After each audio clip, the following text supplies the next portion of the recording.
Boa noite a todos, sejam muito bem-vindos à nossa Casa do Caminho. Pedimos que vocês desliguem seus aparelhos celulares para que a gente não tenha nenhum tipo de interferência na nossa reunião. E vamos passar agora para a nossa leitura de hoje, tá? Tá no folhetinho que vocês receberam.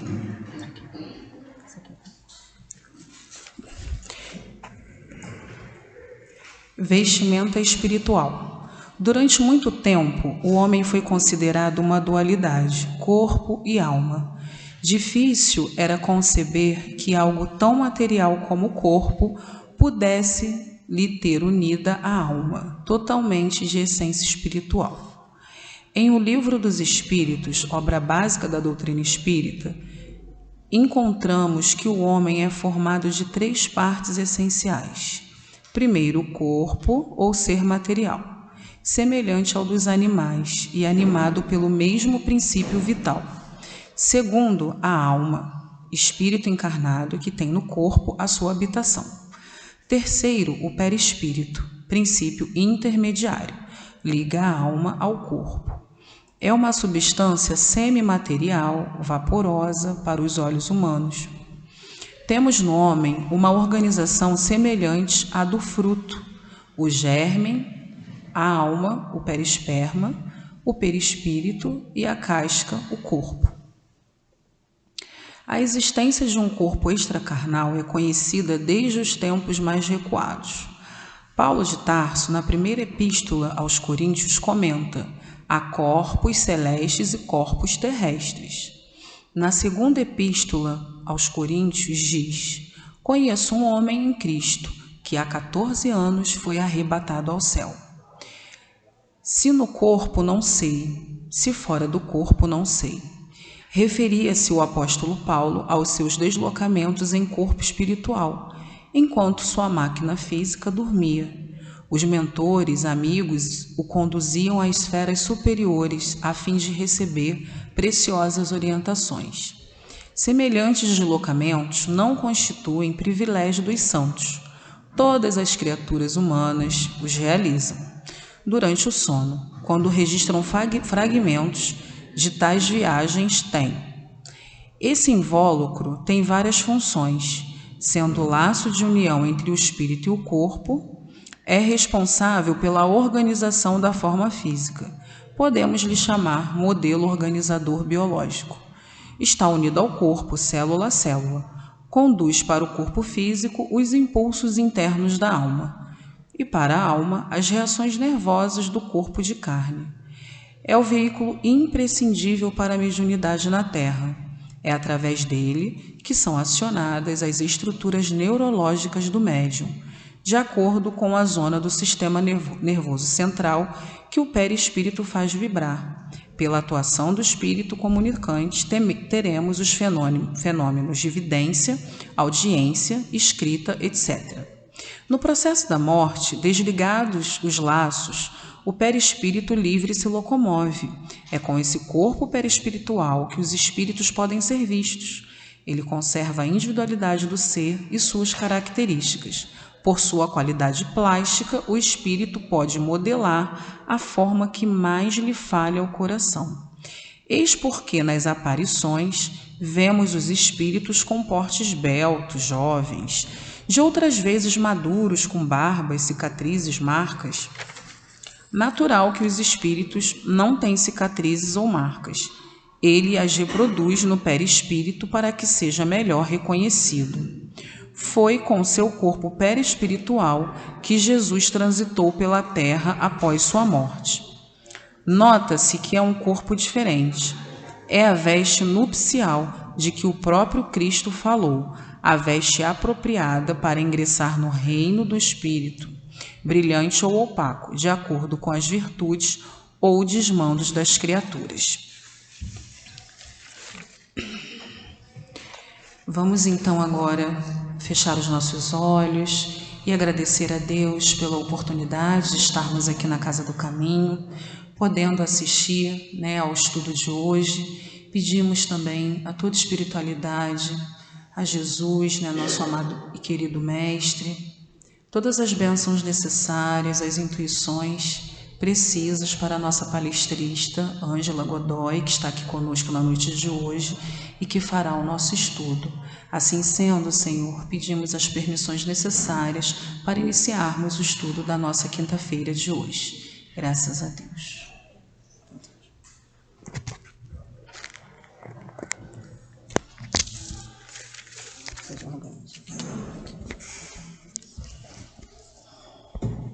Tá bom aqui? Tá bom.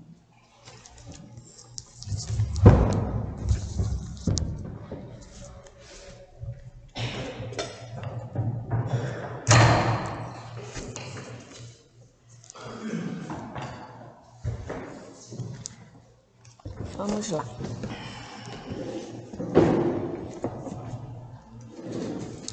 Boa noite a todos.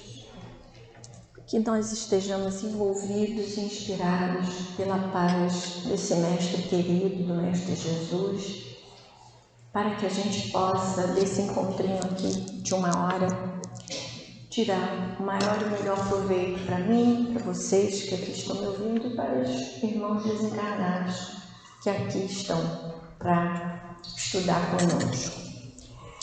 Essa página de hoje está bem interessante, já tem metade do que a gente tem aqui para conversar com vocês, já está aqui muito bem explicado.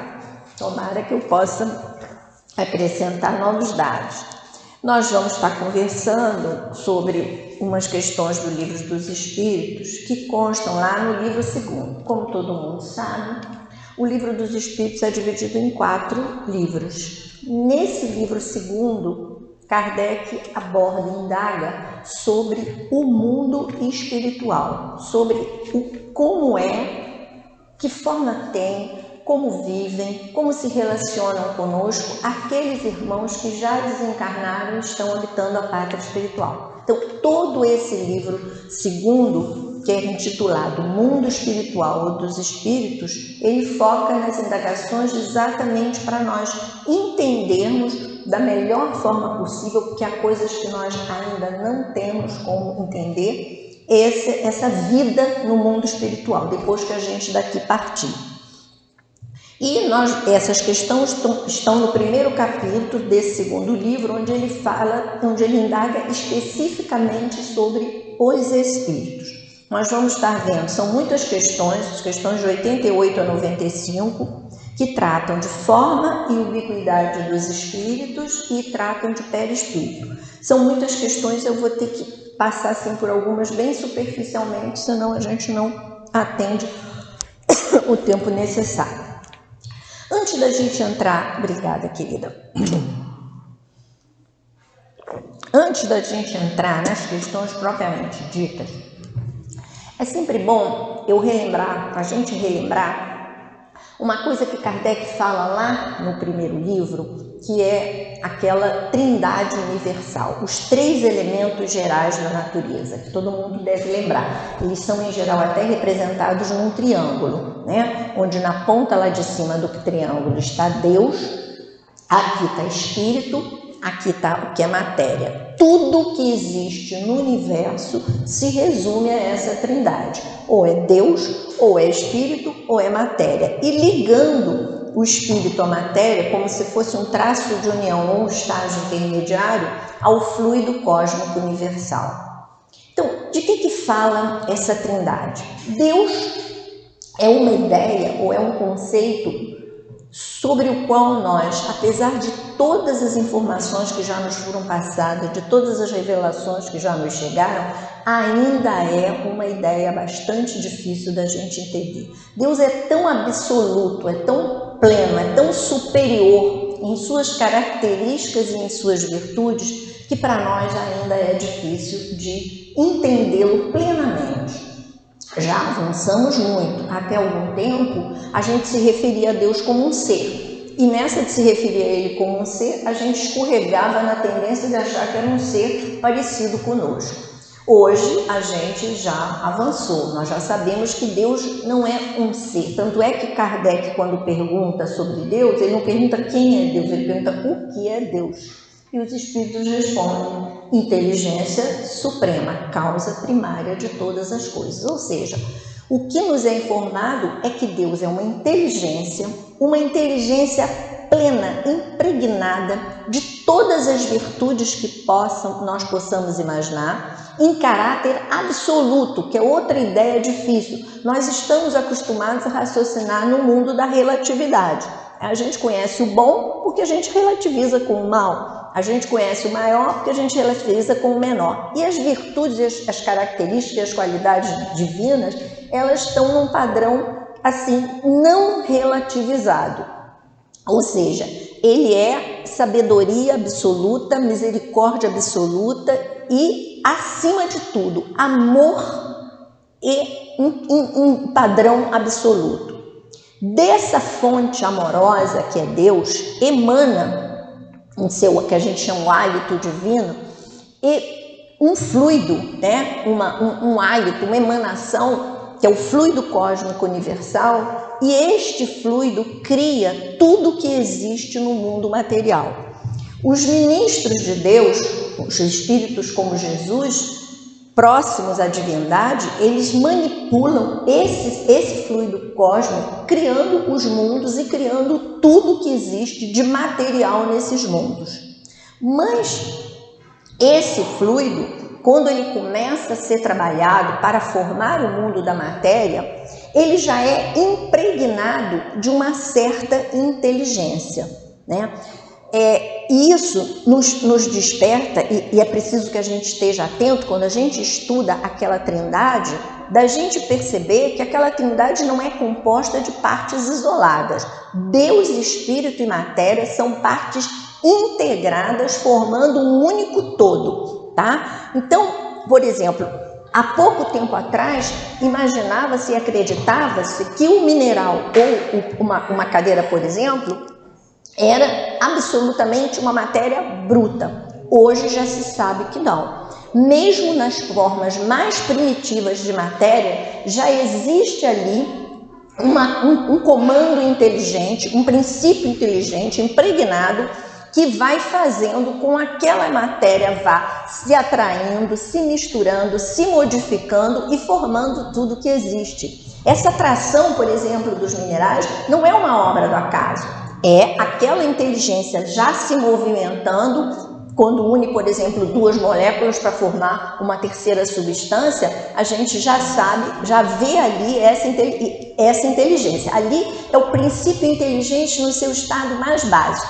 Esse mesmo germe de inteligência, ele vai passando de um reino para o outro e se desenvolvendo e se aperfeiçoando. Ele passa do mineral para o reino vegetal, para o animal, até que chega um ponto onde essa inteligência que já existe lá, na planta se manifesta na sua sensibilidade, no animal se manifesta nos seus instintos, na sua capacidade até de já ter uns resquícios, né, de sentimento. Mas até o reino animal, essa inteligência não tem a consciência da sua própria existência, ele não sabe de si, ele não sabe que existe.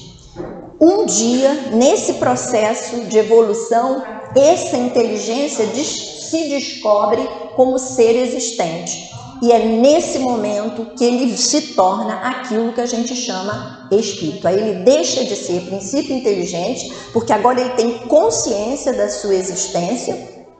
Com essa consciência, ele adquire um senso moral e aí ele passa a ser chamado espírito. Mas vejam que em todo o processo de formação dos mundos e de tudo que existe no universo, já existe essa integração, que hoje é um conceito que vai além da ideia de monoteísmo, que é a ideia de monismo, né? Quando vocês ouvirem falar em monismo, é justamente essa ideia em que Deus está com matéria e espírito integrado a essas três partes, fazendo acontecer tudo que existe.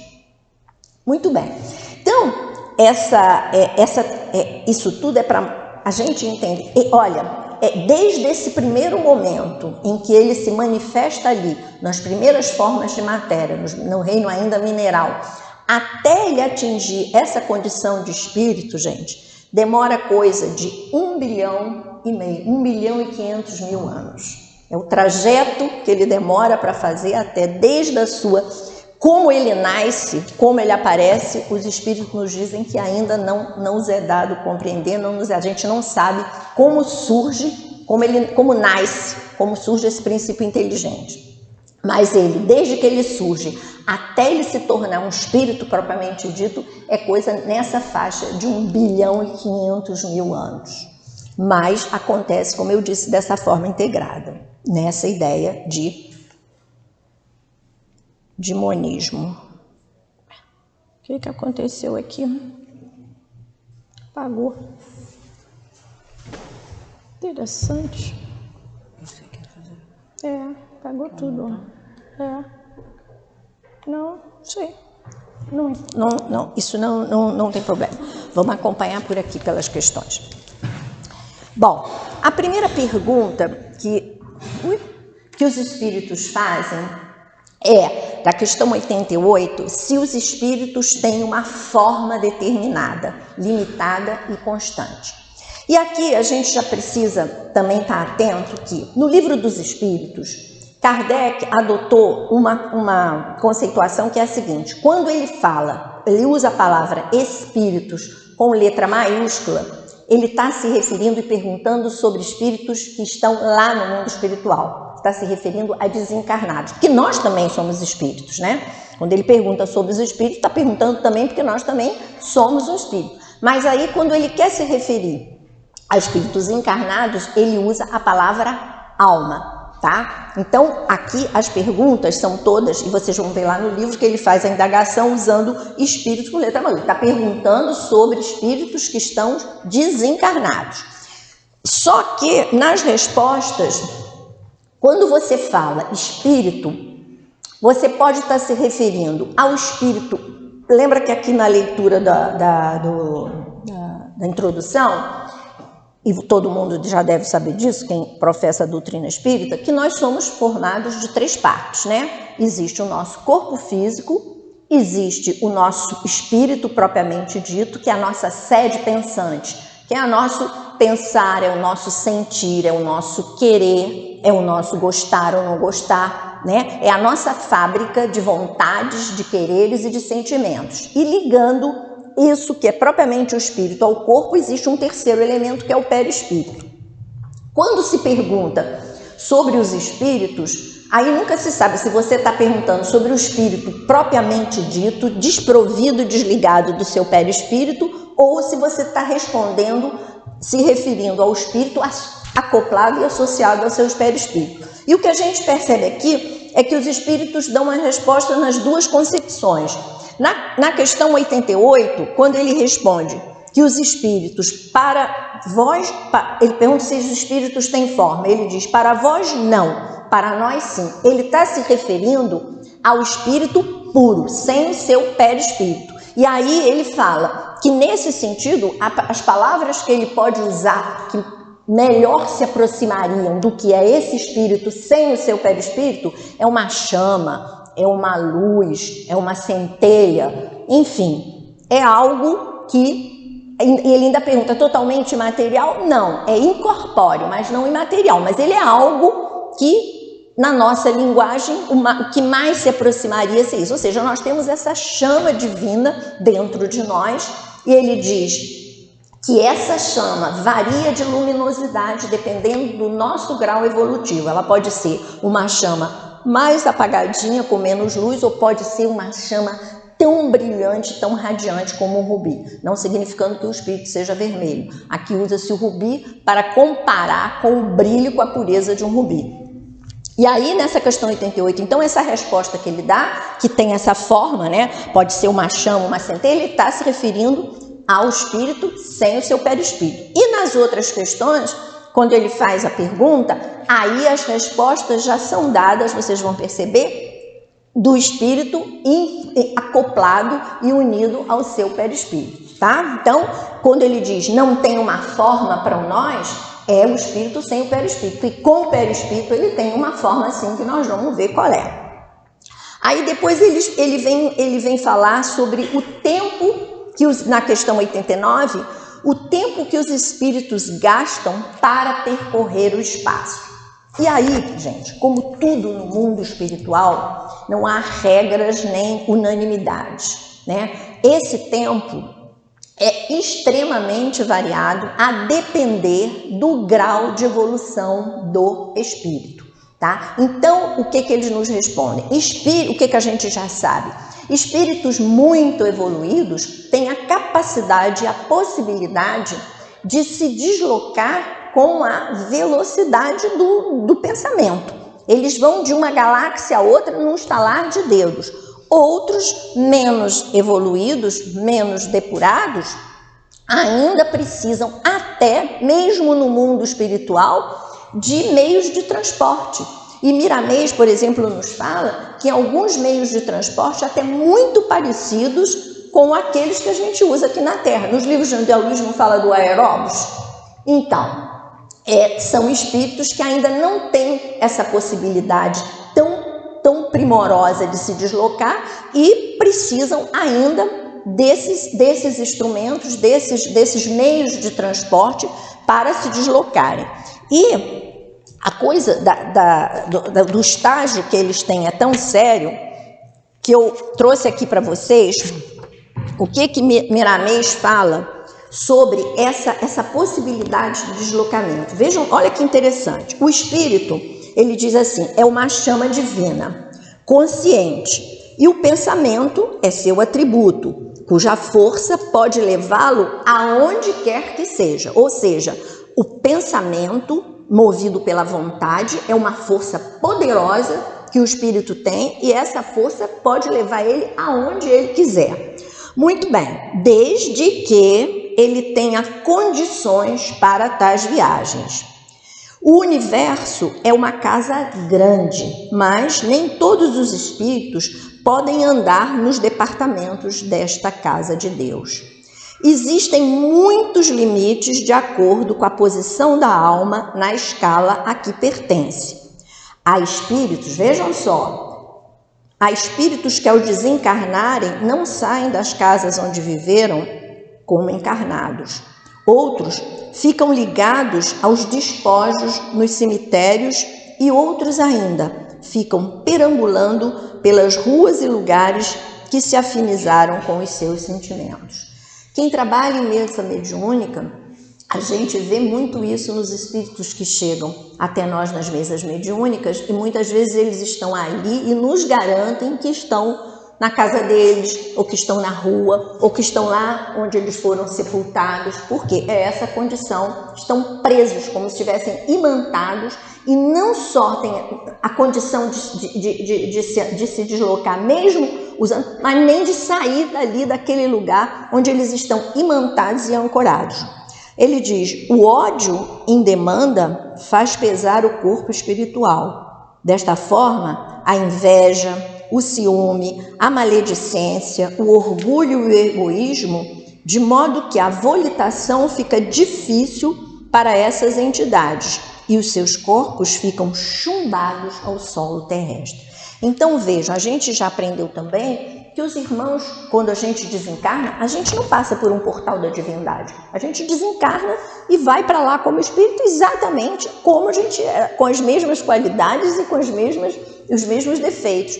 Então, o espírito que vai carregado, como disse aqui, de ódio, de inveja, de mágoa, de maledicência, ele torna aquela sua vestimenta espiritual, que nós vamos ver aqui, o perispírito, tão pesada, tão densa, que os deixa como se fossem ancorados, imantados a regiões aqui. Vejam que coisa angustiante, quer dizer, o momento que a gente tem de desfrutar de uma nova realidade para o nosso progresso, para o nosso conhecimento, a gente fica ali amarrado, atrelado àquilo que vendeu por não ter uma condição espiritual que possibilite esse avanço.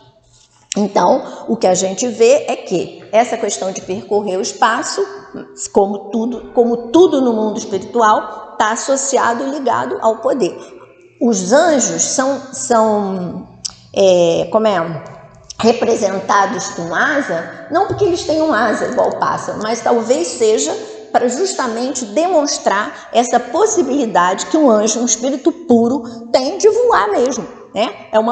É uma capacidade tão poderosa de deslocamento que ele vai e voa como se fosse um pássaro em alta velocidade. Aí eles perguntam, ele diz, o pensamento não é a própria alma que se transforma? Ele diz, não, a alma está onde o seu pensamento te leva, né? Aonde você pensar, é ali que ali está o seu coração e, consequentemente, a sua alma. Depois, eles perguntam se o espírito que se transporta de um lugar a outro, se ele tem consciência da distância que ele percorre e dos espaços que ele atravessa, ou ele é subitamente transportado ao lugar onde quer ir. Tem uma coisa e tem outra. Há espíritos menos evoluídos que são levados por irmãos mais. Isso nos livros do André Luiz a gente vê muito, né? Os mentores trazendo certos espíritos para cá, em visita, em missão, para aprender ou conhecer alguma coisa, e tem também aqueles encarnados que em desdobramento também são levados, né, por esses mentores ao mundo espiritual. Quem já leu Missionários da Luz e lembra da reencarnação de Sigismundo, é um caso muito típico, porque ele vai reencarnar como filho de um antigo inimigo, né? E os espíritos promovem esse seu deslocamento, quando ele adormece, promovem esse seu deslocamento para ele se encontrar com o filho que vai reencarnar e afinarem essas percepções e melhorarem essa relação.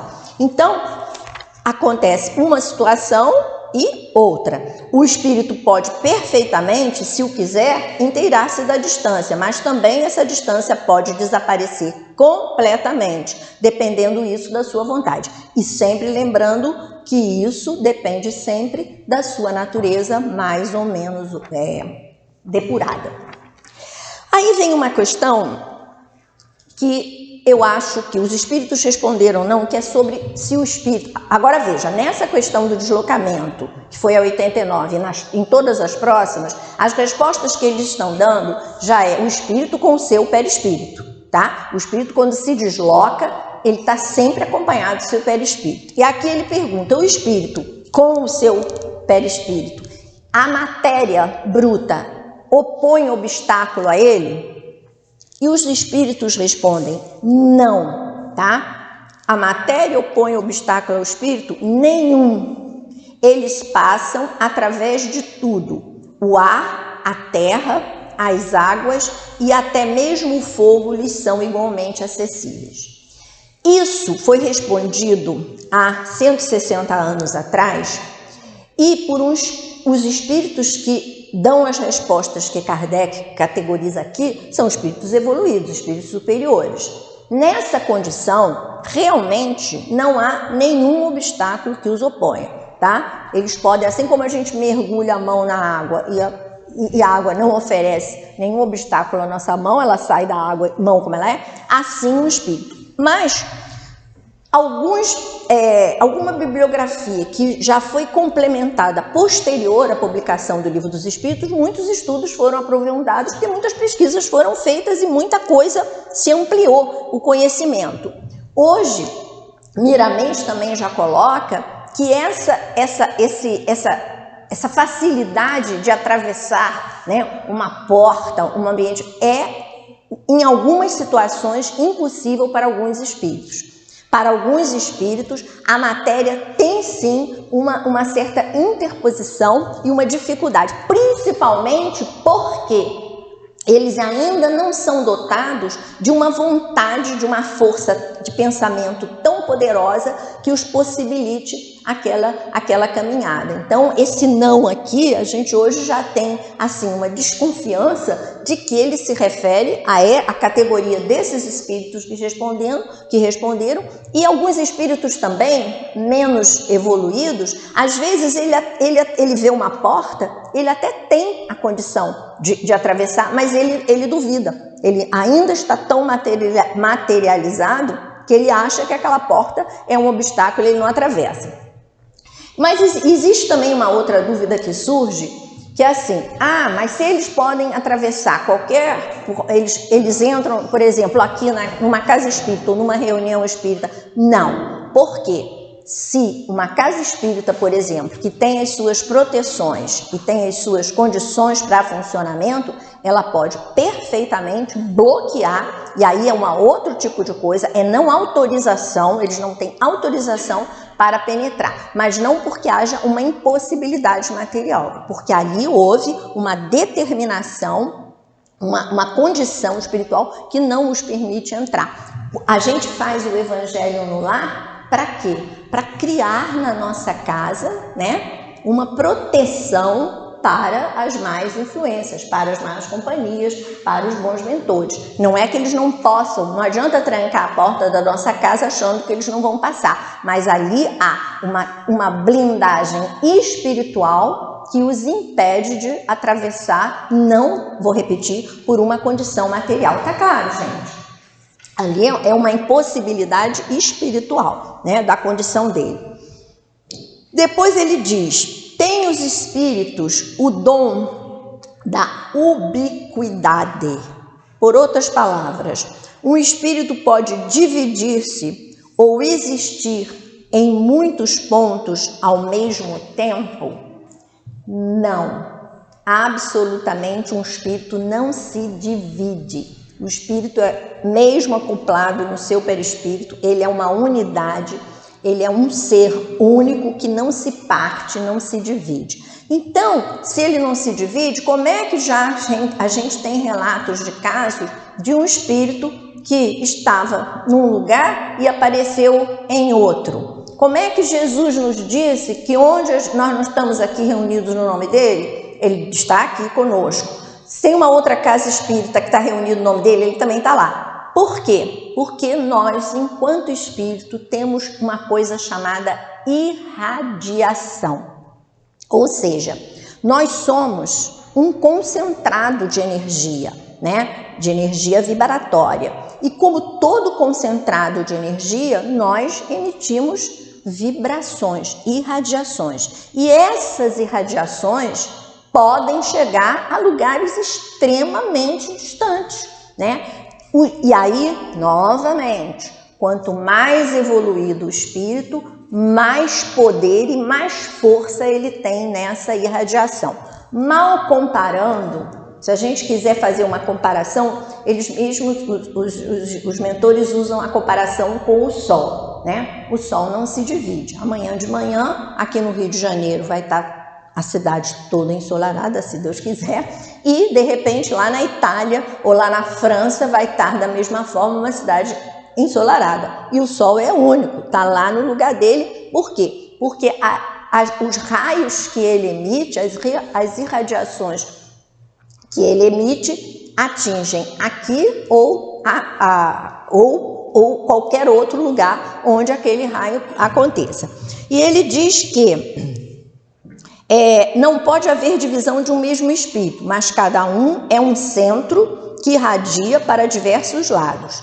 Isso é que faz parecer estar um espírito em muitos lugares ao mesmo tempo. E aí ele faz a comparação com o Sol. Mais uma vez, esta possibilidade de se irradiar e de estar em vários lugares também tem a ver, porque vejam, tudo isso, gente, é comandado pela força do pensamento do espírito. A seu deslocamento, a gente vai ver que no perispírito, a sua formação. Então, quanto maior, quanto mais poderosa for essa força de pensamento, mais possibilidades ele tem no mundo espiritual de se irradiar, de se locomover, de se manifestar, tá? Então, também aqui na irradiação, um espírito de alta evolução irradia. Então, imaginem Jesus.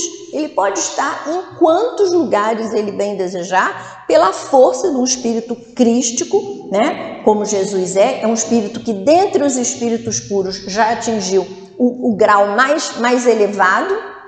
Ele pode se manifestar e estar conosco em qualquer lugar que ele queira e que ele deseje, fruto da sua evolução e fruto da força do seu pensamento. E eles dizem que a gente não tem condição ainda de imaginar o que é a força de pensamento de um espírito como Jesus. de um espírito puro, de um espírito evoluído. Eles têm um poder de pensamento capaz de operar prodígios mesmo, e por isso muita coisa no mundo transcendental, no mundo espiritual, foi considerada como um milagre. Por quê? Porque a gente não tem ainda conhecimento total de qual é esse poder, essa força de pensamento que um espírito dessa categoria tem para operar e para fazer tudo o que ele deseja fazer. É algo que eles dizem que nós aqui no plano como o da Terra ainda não temos a menor condição de avaliar. Aliás, gente, a gente fala da categoria dos mundos, né? Mundo primitivo, mundo de expiação de prova, mundos felizes. E às vezes as pessoas me perguntam sobre os mundos celestes. Eu digo, olha, eu não tenho ainda a menor condição de imaginar o que é um mundo celeste. É algo tão distante ainda de nós. Como é que é a matéria do mundo celeste?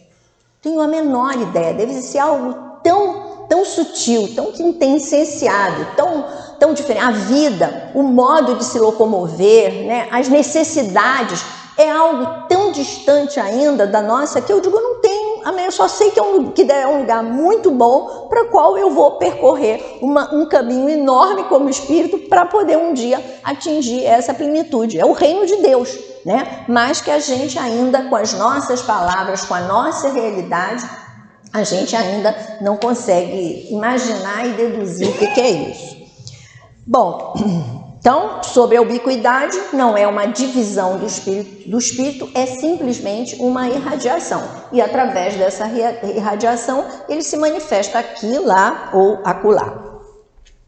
Muito bem. Aí, na outra questão, ele pergunta: de onde tira o seu espírito o envoltório semimaterial?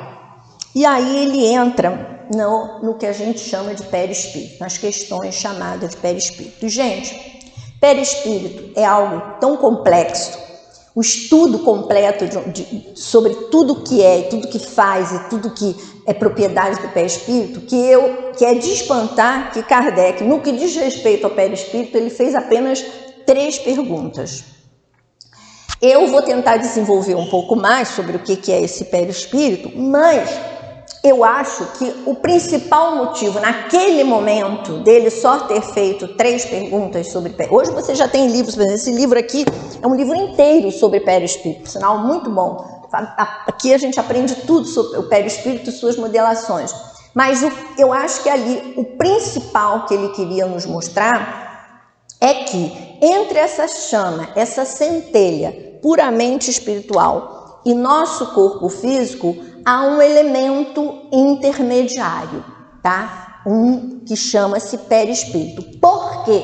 Porque se não houver um elemento intermediário, o meu espírito não consegue se comunicar com o meu corpo e o meu corpo não consegue levar para o meu espírito as impressões que os meus 5 sentidos captam.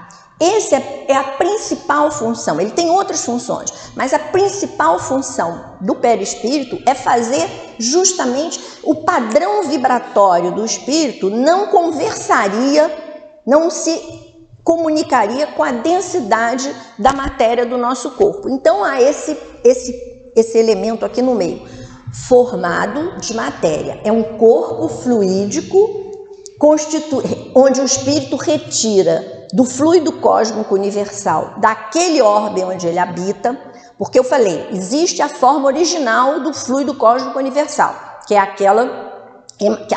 a emanação primeira de Deus.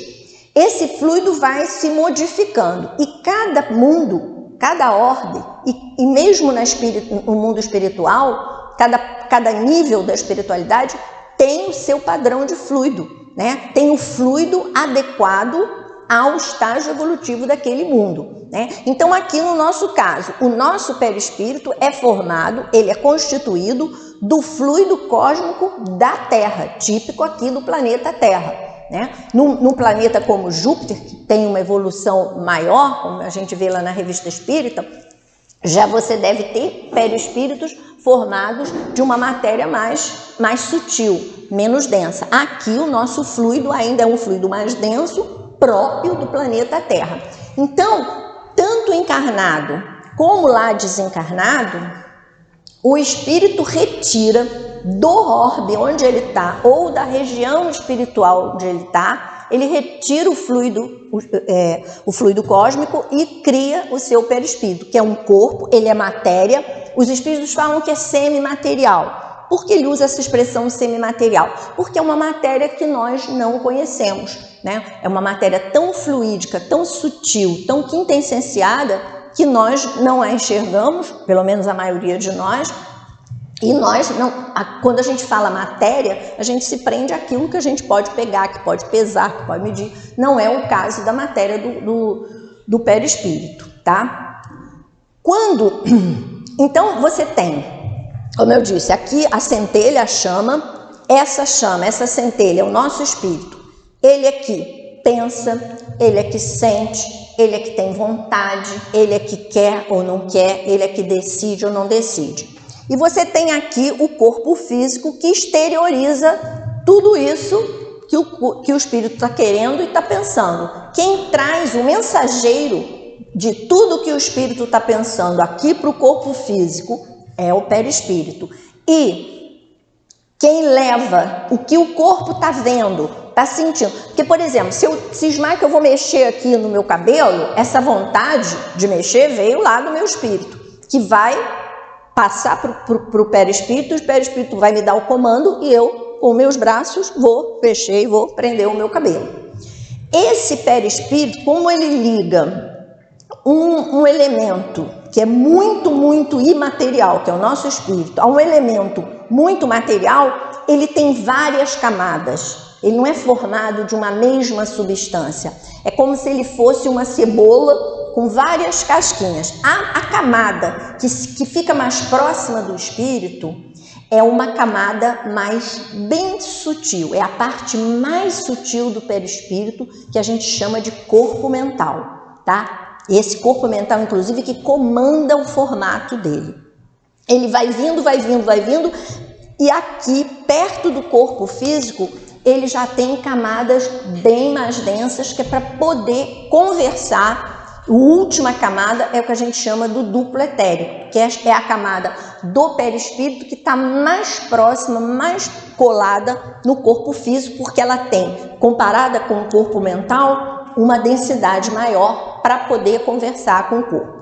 Entre uma e outra, gente, os autores variam. Eu acho que a gente ainda não sabe completamente se são 3, se são 5, se são 1.500. Isso eu acho que ainda é coisas porque Kardec mesmo disse, muita coisa ainda nos vai ser revelada. O que a gente já sabe é que ele tem essa diferenciação e ele, para poder conversar com o espírito, ele tem lá, né, colado no corpo mental. E aqui você tem o duplo etérico, uma camada, e ele vai fazendo essa comunicação. Uma principal característica do perispírito, a gente chama de ideoplastia. O que é essa ideoplastia? É uma possibilidade que o espírito tem de mudar e dar ao perispírito a forma que ele quer, tá? Ele tem uma ideo de ideia, plastia de plasticidade. É uma substância que se modifica com muita facilidade. O mesmo espírito pode se apresentar hoje com um perispírito tal e amanhã ou depois ele pode mudar aquela aparência para uma outra, completamente diferente, dependendo do objetivo que ele queira, do que ele queira demonstrar. Em geral, quando a gente desencarna, o espírito mantém até para ser reconhecido. Isto não é regra. Aliás, gente, uma coisa que eu cada dia aprendo mais, nas coisas do mundo espiritual não existe regra. Não, quando o espírito desencarna fica dormindo. Não, nem todo mundo tem espíritos que não ficam.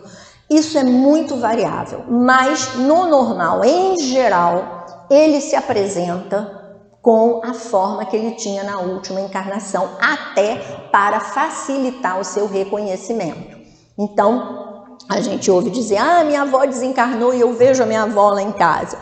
O que a gente vê não é espírito, o que a gente vê é o espírito, o que a gente está olhando é o perispírito, que está se apresentando e se demonstrando com com a aparência que tinha quando encarnado para ser reconhecido. Em geral, esse perispírito, aliás, os espíritos dizem que sempre tem a forma humana. Quando a gente fala que tem a forma humana, dá a entender que ele é uma réplica igualzinho do corpo humano. Não é. A matéria já é diferente, tá? Ele é um molde humano, né? Tanto é que mesmo os habitantes de mundo, mesmo os habitantes encarnados de mundos mais evoluídos ou de mundos mais primitivos, podem ter uma forma humana diferente da nossa, né? Pode ter uma cabeça maior, um braço mais comprido. O que é importante é que para o perispírito, o que para nós aqui são braços, para eles lá é o pensamento. O pensamento funciona como as nossas mãos funcionam aqui na Terra. E é com e aí ter mãos mais habilidosas ou menos habilidosas depende da força, do poder desse pensamento, que por seu turno está associado à evolução do espírito. Então, espíritos muito evoluídos transformam do jeito que querem os seus perispíritos. Mas esse poder de transformação que a gente tem a capacidade de fazer, de operar, precisa ser lidada com muito cuidado, porque há relatos muito tristes, muito tenebrosos sobre o uso dessa capacidade de uma forma irresponsável. E aí, eu vou, nesse livro aqui que eu falei para vocês, que é todo ele sobre perispírito, tem um capítulo inteiro que ele fala sobre deformação perispiritual pela viciação mental. E olha o que pode acontecer. Ele relata aqui que eles estavam numa reunião mediúnica, mas a reunião tinha um objetivo nobre, um objetivo de pesquisa sobre por que a gente tem notícia de alguns irmãos desencarnados com aparências muito deformadas, muito grotescas, alguns até com aparências animalizadas. E eles estavam nessa reunião mediúnica pesquisando sobre isso. Aí, o que eles fizeram na reunião? Pegaram uma médium lá, promoveram o desdobramento de uma das médiuns, ela deve ter sido colocada sobre um sonambulismo qualquer, para que ela pudesse averiguar e descrever pequena falange de deformados por viciação mental com repercussões em seus corpos perispirituais. Os espíritos que ela observou podiam ser considerados como mistificadores ou simplesmente levianos. E olha o que acontece com esses espíritos. Eu não vou ler tudo porque é muito longo. Eles dizem assim, ó.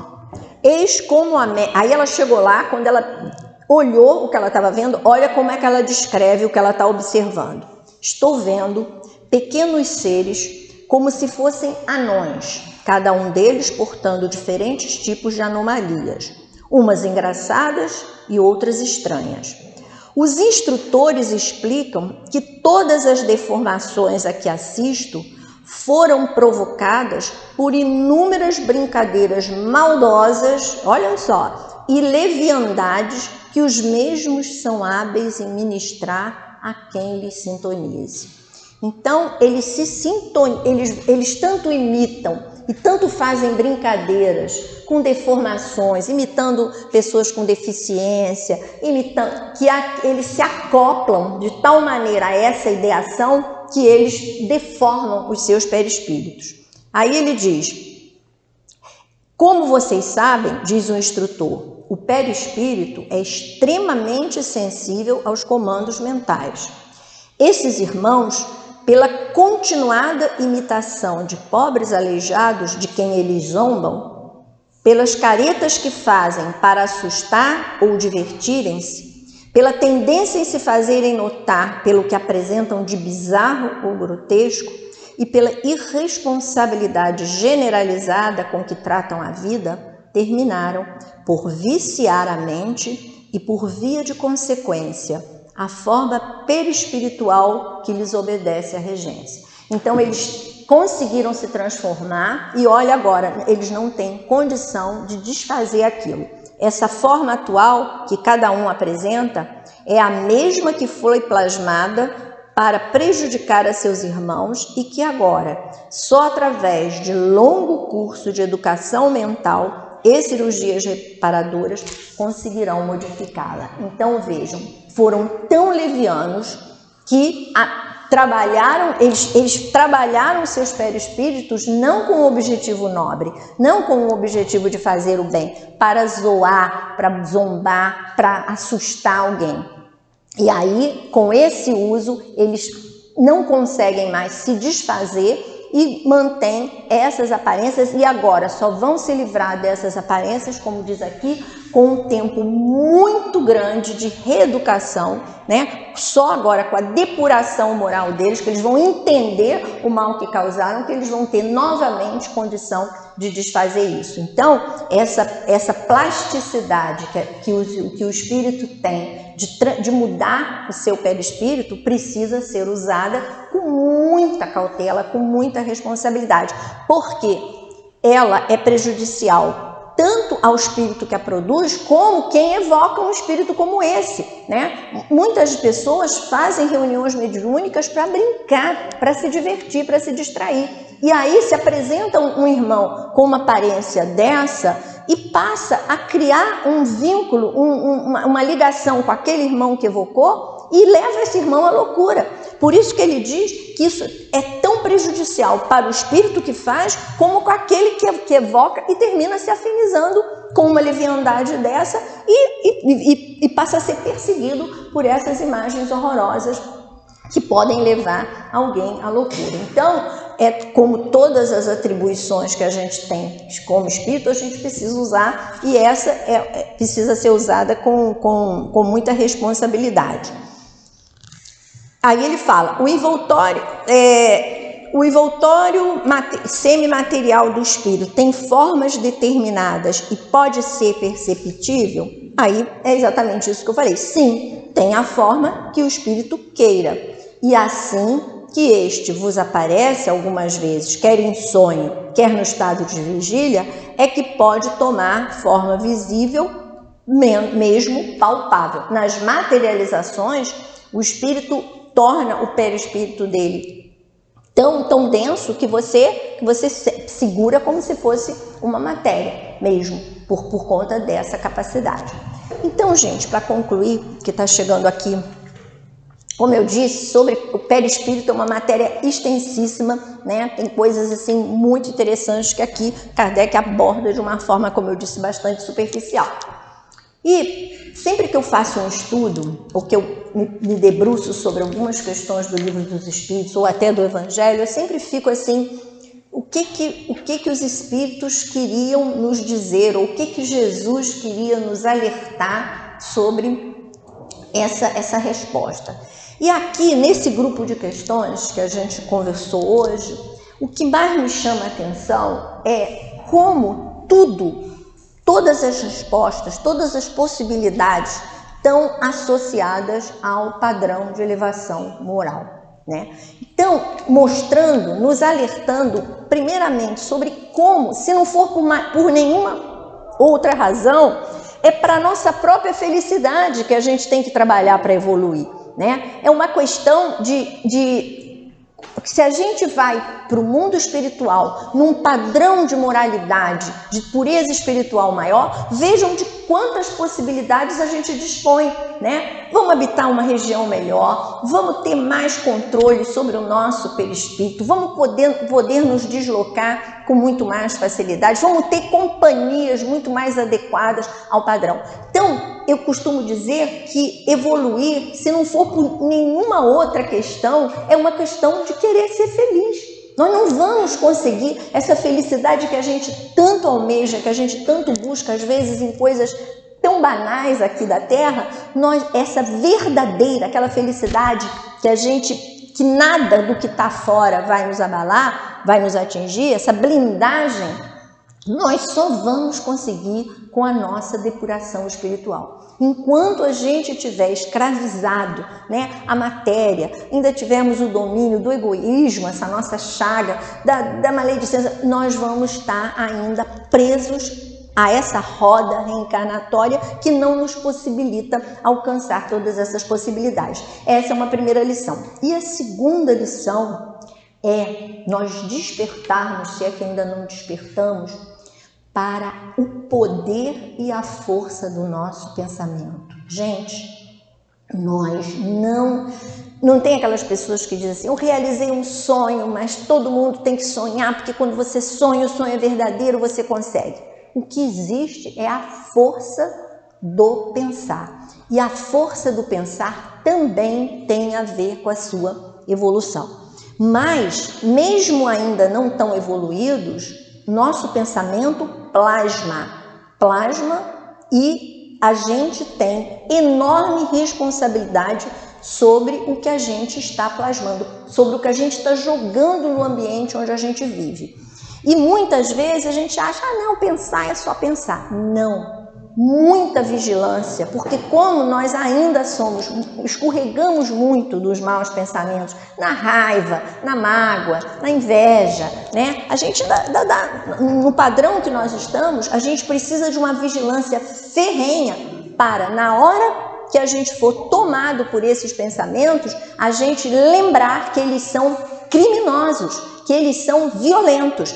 Emmanuel escreve um livro inteiro, chama-se Pensamento e Vida, mostrando esse poder e de que o nosso pensamento é capaz, mesmo no nosso padrão ainda mais de mais infantilidade espiritual. Então, assim, duas lições. Essa primeira é as vantagens, né, que a gente adquire com a evolução e a vigilância, o cuidado, né, a responsabilidade que a gente ainda precisa manter com relação àquilo que a gente pensa, aquilo que a gente deseja, porque este pensamento tem força sim. Esse pensamento é plasmado e é jogado no ambiente e contaminando, e tanto para o bem como para o mal, né? O pensamento bom, ele alimenta o meu ambiente. Às vezes, dentro da casa da gente, a gente quer um ambiente saudável, um ambiente de paz, de tranquilidade, quando na verdade dentro de nós há um turbilhão jogando ali dentro da nossa casa um monte de energias desequilibradas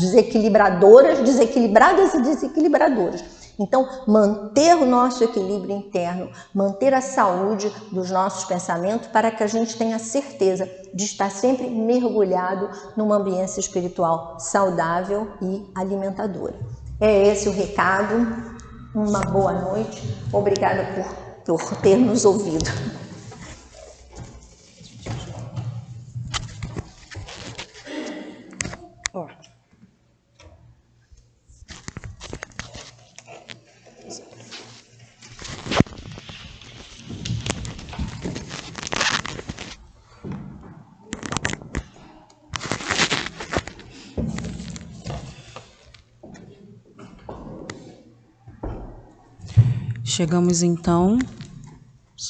Chegamos então ao momento da leitura do nosso Evangelho.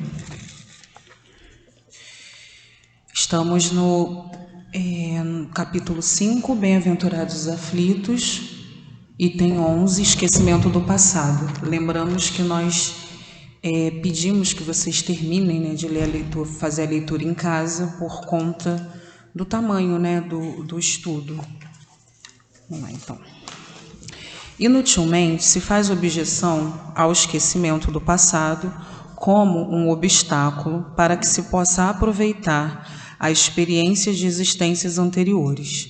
Se Deus considerou conveniente lançar um véu sobre o passado, é porque isso deve ser útil. Realmente, essa lembrança teria inconvenientes muito graves.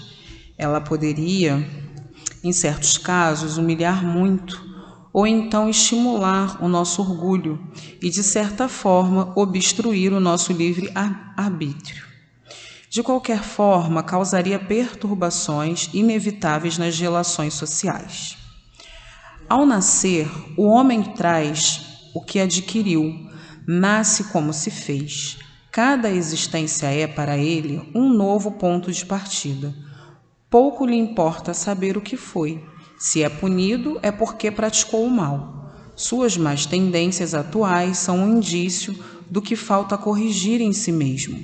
E é sobre esse ponto que ele deve concentrar toda a sua atenção, porquanto do que foi completamente corrigido, não resta nenhum vestígio. As boas resoluções que tomou representam a voz da consciência que o adverte sobre o que é bem ou o mal. e lhe dá forças para resistir às más tentações. O espírito não readquire a lembrança do seu passado somente após a morte. Pode-se dizer que ele não a perde jamais, pois a experiência prova que, mesmo encarnado, durante o sono do corpo, o espírito desfruta de uma certa liberdade e tem consciência de seus atos anteriores. Sabe por que sofre e que sofre justamente. A lembrança só se desfaz durante a vida exterior de relação. Mas, na falta de uma lembrança precisa, que poderia ser-lhe penosa e prejudicar suas relações sociais, ele adquire novas forças nesses instantes de emancipação da alma, se souber aproveitá-los. Chegamos então ao momento do passe. Pedimos que os médiuns se posicionem.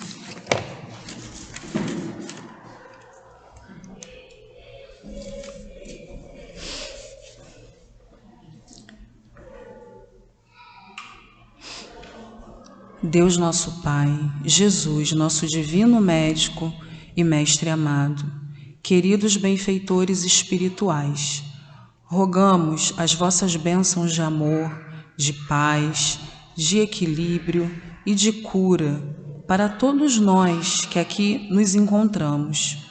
Que os bons amigos espirituais encontrem em nossos corações a receptividade, a confiança e a sincera disposição para o bem, permitindo que possamos receber os recursos espirituais de que necessitamos.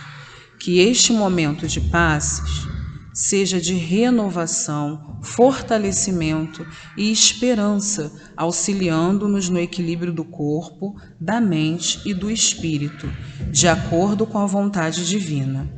Que seja em teu nome, Jesus, em nome dos bons espíritos e, acima de tudo, em nome de Deus, nosso Pai, que damos início ao momento de passes. Graças a Deus.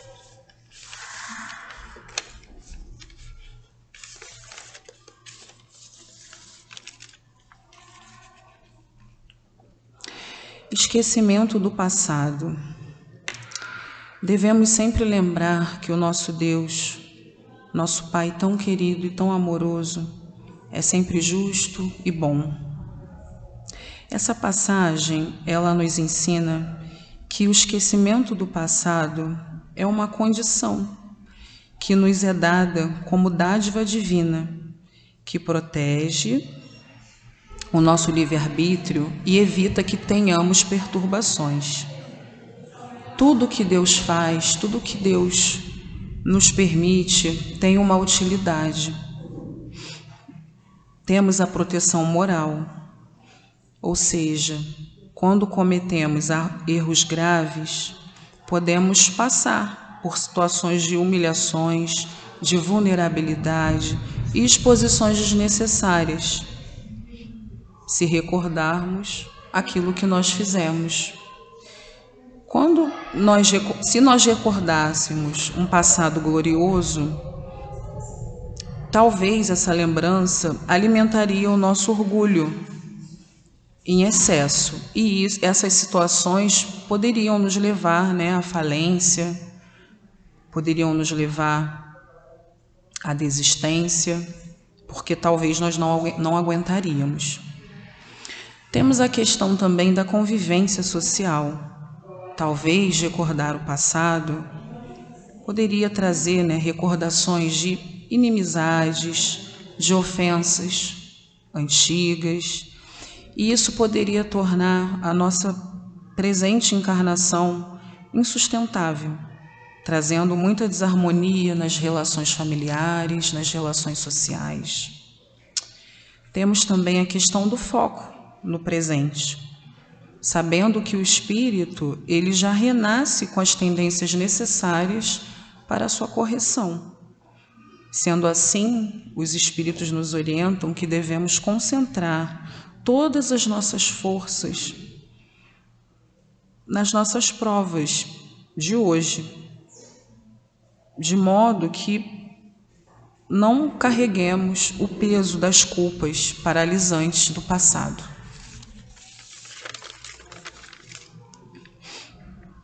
Por vezes, espíritos reencontram-se com a finalidade de reparação.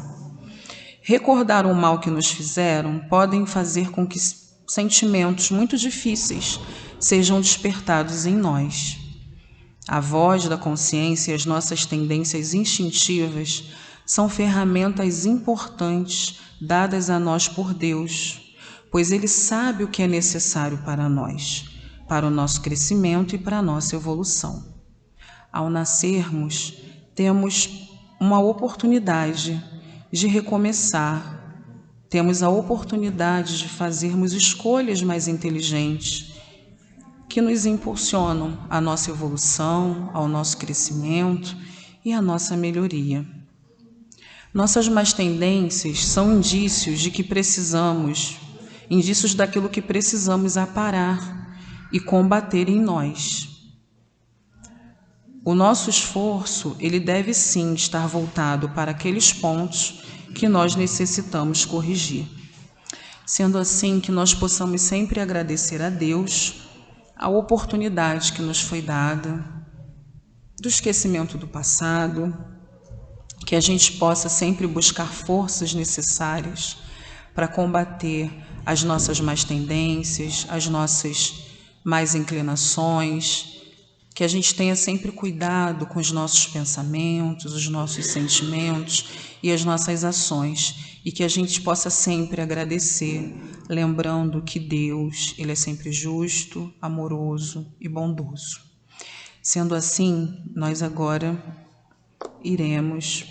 pedimos que mantenham as vibrações para que a gente possa receber a mensagem do plano espiritual.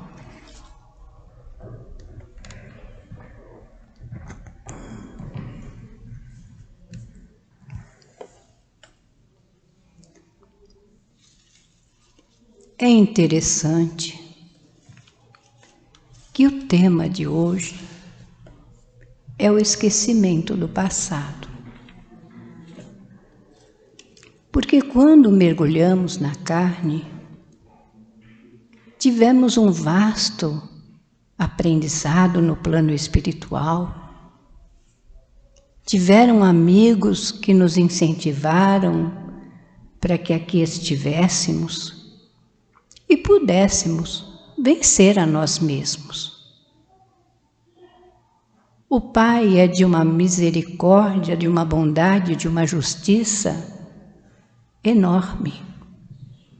E Ele sempre nos dá todo o apoio para que nós possamos passar no aprendizado da Terra, conscientes da nossa responsabilidade de espíritos imortais que somos, e que aqui estamos para reconstruir novas amizades, para reatar novos laços, para nos reconciliarmos com os nossos adversários.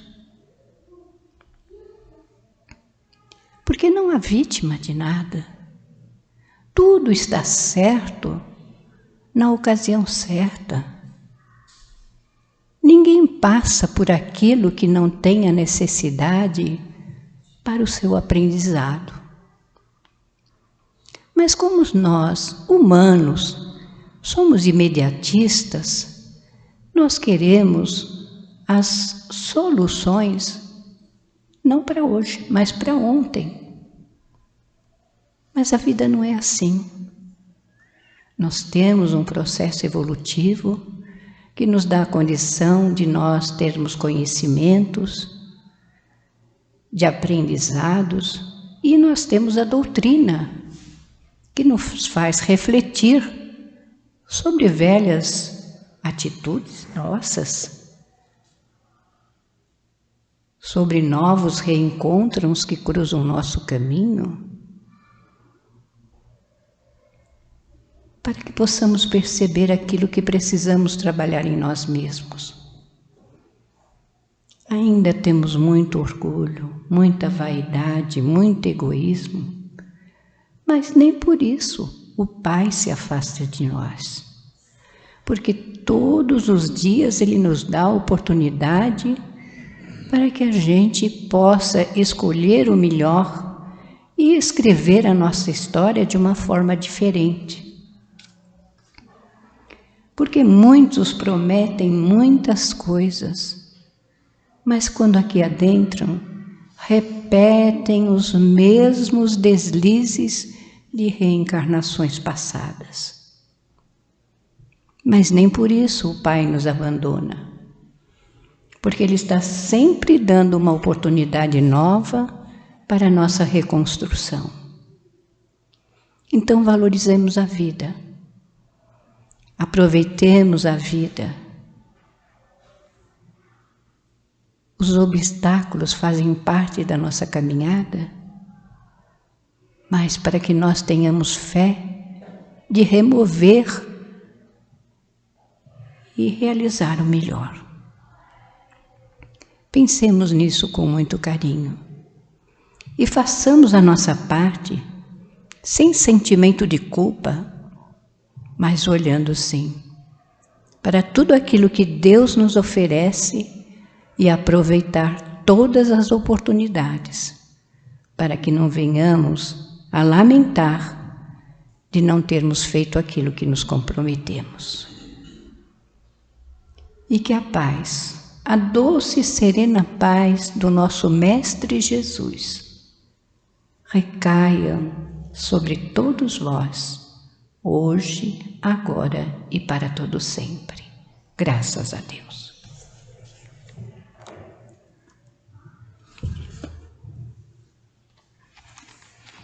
Chegamos assim, então, ao final da nossa reunião de quinta-feira e queremos agradecer a Deus, a Jesus e a toda a espiritualidade amiga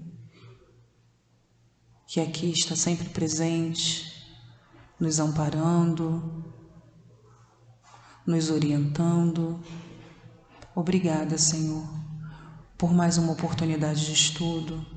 Que esse estudo, Senhor, de hoje, que essa mensagem do plano espiritual também possa adentrar os nossos corações, que nós possamos reformular, Senhor, as nossas consciências e assim refletirmos naquilo que é bom para nós, que nós possamos fazer escolhas diferentes, que nós possamos vibrar cada vez mais, Senhor, na paz, no amor, na esperança, na compaixão, na caridade, e que nós possamos sim, todos os dias, fazermos pequenos esforços para melhorarmos também as nossas ações, a partir da modificação dos nossos pensamentos.